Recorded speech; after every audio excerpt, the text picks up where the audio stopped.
বাবু বাইইজ জার'i বিত্তাআমি কাইলা, বাবু বাইইজ jar' বিত্তাআমি কাইলা। চাষাবাদ হচ্ছে, ধরে নেন ধানের ক্ষেত রয়েছে, ধানের ক্ষেতে ধানের গাছ পরিপূর্ণ হয়েছে, ধানও শুরু হয়ে গেছে। এখন এই অপরিপক্ক যদি হয়ে থাকে তাহলে সেটি বিক্রি করা জায়েজ নেই পরিপক্ক না হওয়া পর্যন্ত। কিন্তু অপরিপক্ক নয়, পরিপক্কই হয়ে গেছে, কিন্তু সেটা এখনো কাঁচা রয়েছে, শুকায়নি। তো এটা যদি শুষ্ক ফল দিয়ে বা ধান দিয়ে বা খাদ্য দিয়ে কেনা বেচা করা হয়, জায়েজ হবে কি না? ইমাম বুখারী রাহিমাহুল্লাহ সেই অধ্যায় নিয়ে এসেছেন, এখানে হাদিস নিয়ে এসেছেন। হাদিসটি সাহাবী আব্দুল্লাহ ইবনে ওমর রাদিয়াল্লাহু আনহু বর্ণনা করছেন, নাহা রাসূল সাল্লাল্লাহু আলাইহি ওয়াসাল্লাম আনিল মুযাবানাতি, নবী সাল্লাল্লাহু আলাইহি ওয়াসাল্লাম মুযাবানা নিষেধ করেছেন। মুযাবানার আলোচনা আগেই গেছে, আবারও ব্যাখ্যা আসছে। সেটি কি? আইয়াবি আসামারা হাইতিহি ইন কানা নাখলান বিতামারিন কাইলা। মুযাবানা বলা হয় বাগানের কাঁচা ফলগুলি অনুমান করে শুকনা সমপরিমাণ ফল দিয়ে বেচা কেনা করা। এটি জায়েজ নেই। এজন্য জায়েজ নেই কারণ শুকনা ফলগুলি তার মাপ একটা নিশ্চিত হয়ে যায়, কিন্তু কাঁচা ফলগুলি কত পরিমাণ মাপে টিকবে না টিকবে সেটি অস্পষ্ট হওয়ার কারণে এভাবে জায়েজ হবে না। ওয়া ইন কানা কারমান আইয়াবিআহু বিজাবিবিন কাইলা, ঠিক অনুরূপভাবে গাছের কাঁচা আঙ্গুর, সেই তোলা শুষ্ক আঙ্গুর দিয়ে কিশমিশ দিয়ে বেচা কেনাও একইভাবে জায়েজ নেই। ওয়া ইন কানা জারআন আইয়াবিআহু বিকাইলি তুআমিন, ঠিক অনুরূপভাবে অন্যান্য যেগুলি ক্ষেত খামার সেগুলিও শুষ্ক খাদ্য দিয়ে মাপ করেও যদি বেচা কেনা হয় সেটিও জায়েজ নেই। ওয়ানাহা আন যালিকা কুল্লিহি, নবী সাল্লাল্লাহু আলাইহি সাল্লাম এই ধরনের সকল বেচা কেনা থেকে নিষিদ্ধ করেছেন, যেহেতু এর মাঝে ধোঁকা বা ক্ষতির আশঙ্কা রয়েছে। এরপর অধ্যায় হলো বাবু বাইইন নাখলি বিআসলিহি, খেজুরের গাছ বিক্রি করা, খেজুরের গাছ সহ খেজুরের বাগান বিক্রি করা।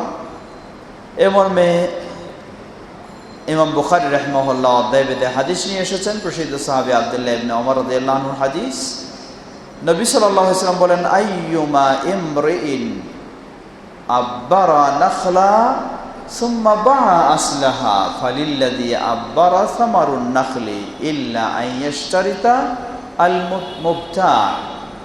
কোনো ব্যক্তি যদি তার খেজুরের বাগানটাকে প্রস্তুত করে, এর আগেই যেটা বললাম তা আবিরও করে, অর্থাৎ পুরুষ গাছ থেকে ফুলগুলি কেটে নারী গাছের মাঝে সেগুলিকে বেঁধে দেয়, এই কাজটাও করে। এরপর যদি সে বাগানটা বিক্রিও করে ফেলে গাছ সহ, নবী সাল্লাল্লাহু আলাইহি ওয়াসাল্লাম বলেন, যে ব্যক্তি বেশি ফল হওয়ার জন্য বিক্রেতা এই কাজটা করলো, সুতরাং ফলগুলির অধিকার তার। ইল্লা আন ইয়াশতারিতাল মুবতা, তবে ক্রেতা যদি কোনো শর্ত দিয়ে ক্রয় করে তাহলে তখন তার হবে না। বাবু বাইই আল মুখাদারা, মুখাদারা খাদারা অর্থাৎ সবজি জাতীয় শাক সবজি এগুলি বেচা কেনার হুকুম কি? এ মর্মে ইমাম বুখারী রাহিমাহুল্লাহ এখানে অধ্যায় নিয়ে এসেছেন। এ অধ্যায়ে তিনি দুটি হাদিস নিয়ে এসেছেন। মূলত এখানে সবজি বেচা কেনার হুকুম বলতে কি, যেহেতু মানুষের সবজি প্রয়োজন, বেচা কেনা তো অবশ্যই হবে, কিন্তু এখানে বেচা কেনা দ্বারা পরিপক্ক হওয়ার পূর্বেই অপরিপক্ক অবস্থায় বেচা কেনার হুকুম, বা দুটি দিক হতে পারে। একটি হচ্ছে কাঁচা সবজি শুষ্ক খাদ্য বা ওই জাতীয় কিছু দিয়ে বেচা কেনা করা। আগে যেটা আমরা বললাম, কাঁচা খেজুর শুকনা খেজুরের বিনিময়ে বেচা কেনা জায়েজ নেই, ঠিক ওই ধরনের এটাই জায়েজ হবে না। দ্বিতীয়, সেই সবজি শাকসবজিগুলি অপরিপক্ক অবস্থায় বেচা কেনা, সেটিও জায়েজ হবে না। মূলত এই উদ্দেশ্যে এখানে হাদিস হাদিস নিয়ে এসেছেন প্রসিদ্ধ সাহাবী আনাস বিন মালিক রাদিয়াল্লাহু তাআলা আনহু, তিনি বর্ণনা করছেন নাহা রাসূল সাল্লাল্লাহু আলাইহি ওয়াসাল্লাম আনিল মুহাকালাতি, নবী সাল্লাল্লাহু আলাইহি ওয়াসাল্লাম কয়েক প্রকার বেচাকেনা নিষিদ্ধ করেছেন। একটি হলো মুহাকালা, দ্বিতীয় হলো মুখাদারা। মুখাদারা সবজি বেচাকেনা, শাকসবজি, এটাই এখানে উদ্দেশ্য। তৃতীয় হলো ওয়াল মোলামাসা, মোলামাসা স্পর্শ করার মাধ্যমে বেচাকেনা অপরিহার্য হয়ে যায়, আগে আলোচনা হয়েছে। চতুর্থ হলো আল মোনাবাদা, কোনো কিছু ডিল মেরে দেওয়ার মাধ্যমে সেটি বেচাকেনা অপরাহ্য হয়ে যায়, এমনটিও আগে আলোচনা গেছে। ওয়াল মুজাবানা, তৃতীয় হলো খাদ্য বা ফলমূল কাঁচার সাথে শুষ্ক দিয়ে বেচাকেনা, সব প্রকার পদ্ধতি, যেহেতু এগুলির মাঝে ক্ষতির আশঙ্কা রয়েছে, ধোকার আশঙ্কা রয়েছে, তাই রাসূল সাল্লাল্লাহু আলাইহি ওয়াসাল্লাম এই পদ্ধতিগুলি নিষিদ্ধ করেছেন। এরপরে হাদিস নিয়ে এসেছেন দ্বিতীয় হাদিস, সেটিও আনাস রাদিয়াল্লাহু আনহু হতে বর্ণিত। আন্না নবী সাল্লাল্লাহু আলাইহি ওয়াসাল্লাম নাহা আন বাই'i সামারিত তামার হাত্তা ইয়াজুয়া, নবী সাল্লাল্লাহু আলাইহি ওয়াসাল্লাম কাঁচা খেজুরকে শুষ্ক খেজুরের সাথে বেচাকেনা নিষিদ্ধ করেছেন। বাই'i আন সামারিত তামার, নবী সাল্লাল্লাহু আলাইহি ওয়াসাল্লাম খেজুর বিক্রি করতে নিষেধ করেছেন, অপরিপক্ক খেজুর যতক্ষণ না সেটি পাকার মতো লালচে হয়ে যায় ততক্ষণ পর্যন্ত বেচাকেনা নিষেধ করেছেন। আরাইতা ইন মানা আল্লাহু সামারা বিমা তাস্তাহিল্লু মালা আখিকা, কারণ কাঁচাগুলি এভাবে অপরিপক্ক অবস্থায় বেচাকেনা নিষেধ করেছেন এই জন্যই, যদি এই অপরিপক্ক ফসলগুলি বা ফলগুলি বিক্রি করার পর ক্রেতার কাছে পরিপক্ক হওয়ার আগেই নষ্ট হয়ে যায়, তাহলে কিসের বিনিময়ে আপনি ক্রেতার থেকে সেই অর্থ আপনি গ্রহণ করলেন? আগেই যেটা আলোচনা হয়েছে, এই হাদিস দিয়ে ইমাম বুখারী রাহিমাহুল্লাহ প্রমাণ করছেন যেমনইভাবে খেজুর এইভাবে বিক্রি করা নিষিদ্ধ, তেমনইভাবে শাকসবজি এগুলি সবেই অপরিপক্ক অবস্থায় বেচাকেনা নিষিদ্ধ। এরপর অধ্যায় নিয়ে এসেছেন বাবু বাই'i আল জুম্মারি ওয়া আকলিহি, বাবু বাই'i আল জুম্মারি ওয়া আকলিহি। জুম্মার বলা হয় খেজুর গাছের যে প্রথমেই ফল হওয়ার আগে যে একটা বাঁধার মতো বের হয়, সেই খেজুরের ফুলগুলো, সেগুলির ভিতরের অংশটা এটি খেতেও সুস্বাদু, খাওয়াও যায়। তাই অধ্যায় হলো বাবু বাই'i আল জুম্মারি ওয়া আকলিহি। এই বিষয়টি অর্থাৎ খেজুরের ফুল বের হওয়ার সময় যে বাঁধার ভিতরের অংশটা, এটি বিক্রি করা এবং খাওয়া, এর হুকুম সম্পর্কেই এ অধ্যায় নিয়ে এসেছেন ইমাম বুখারী রাহিমাহুল্লাহ। তিনি হাদিস নিয়ে এসেছেন, সে হাদিস দিয়ে প্রমাণ করতে চাচ্ছেন যে এটি বিক্রি করা এবং খাওয়া দুটোই জায়েজ রয়েছে। হাদিস সাহাবী আব্দুল্লাহ ইবনে ওমর রাদিয়াল্লাহু তাআলা আনহু হতে বর্ণিত, তিনি বলছেন কুনতু ইনদান নবী সাল্লাল্লাহু আলাইহি ওয়াসাল্লাম ওয়া হুয়া ইয়াকুলু জুম্মারা।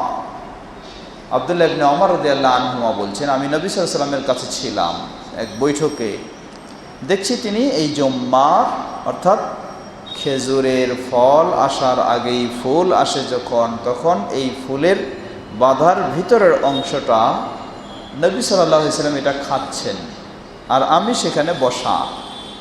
ফাকালা মিনাশ শাজারি শাজারাতুন কাররাজুলিল মুমিনি, নবী সাল্লাল্লাহু আলাইহি ওয়াসাল্লাম সাহাবীদেরকে একটা কুইজ প্রশ্ন দিলেন।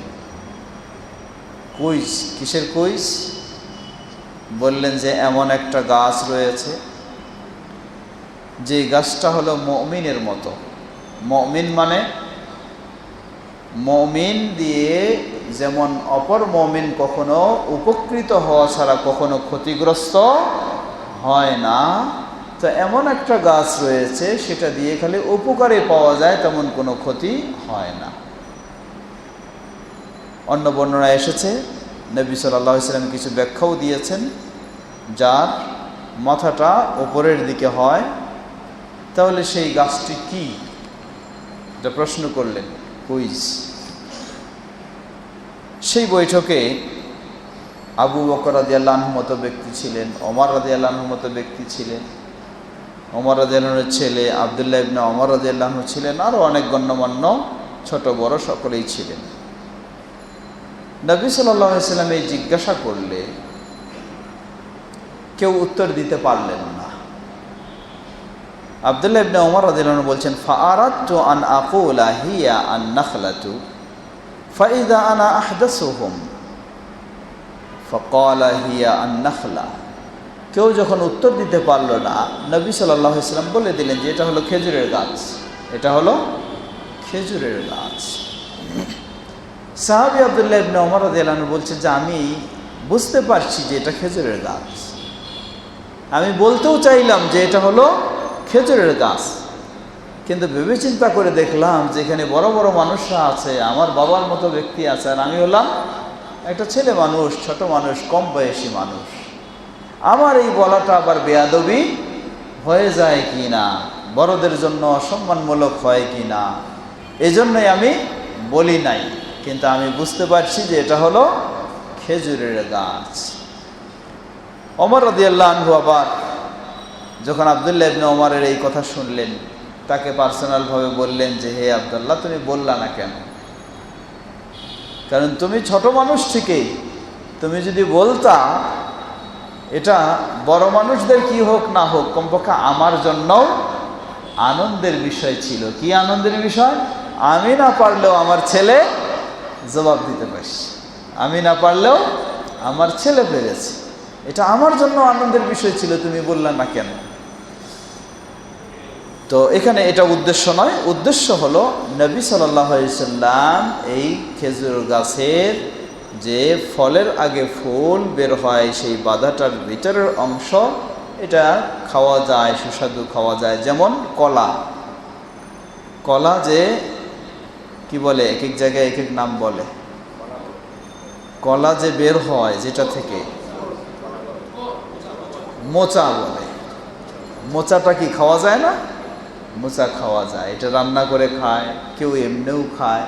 তো ঠিক এই ধরনের খেজুরের গাছেরও খেজুরের বাধা ফল আসার আগেই সেটা থেকেও সেই জিনিসটা খাওয়া যায়।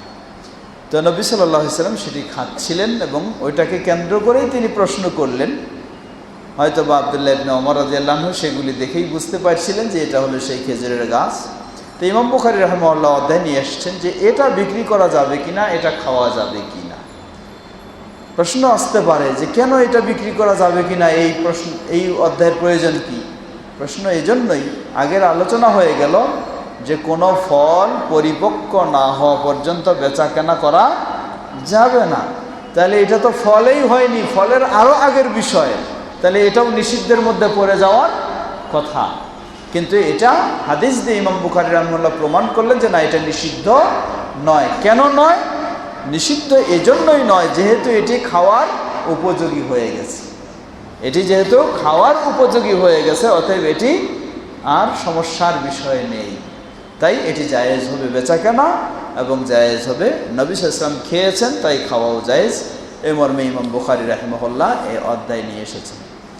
এরপর আর একটি অধ্যায় আসছে, এই অধ্যায় বেশ দীর্ঘ কিছু হাদিস এবং অনেকগুলি প্রসঙ্গ আসবে।